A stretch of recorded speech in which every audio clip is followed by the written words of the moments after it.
Le ministre des Grands Travaux, Jean-Jacques Bouya, accompagné de ses homologues de la République démocratique du Congo, de la République centrafricaine, la délégation de l'Union européenne et les délégations venues d'autres pays ont visité les principales infrastructures routières, à savoir Lifula, Yé et Kéni. Cette visite, qui s'inscrit dans le cadre de l'atelier de partage d'expériences sur la concession long terme comme solution pour la gestion des corridors routiers, a permis de toucher du doigt la qualité des infrastructures routières et la gestion globale, notamment au niveau des postes de péage et aires de paysage.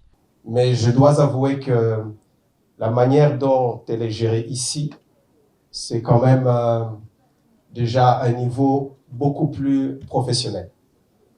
Et tout au long de la route, nous avons eu des échanges pour comprendre un peu tout le chemin qui a été parcouru, d'où on est venu, quels ont été les défis, les choix stratégiques qui ont été opérés tout au long de ce projet et les perspectives, surtout, d'avenir.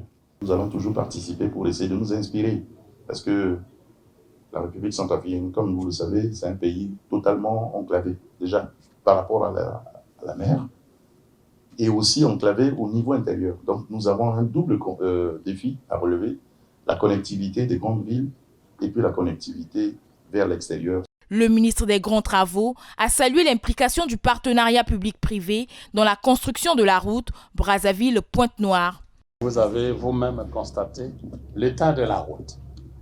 C'est pour dire que finalement, impliquer le secteur privé à ce que les ressources publiques soient complétées par le secteur privé en vue de pérenniser les ouvrages, finalement, est une bonne chose.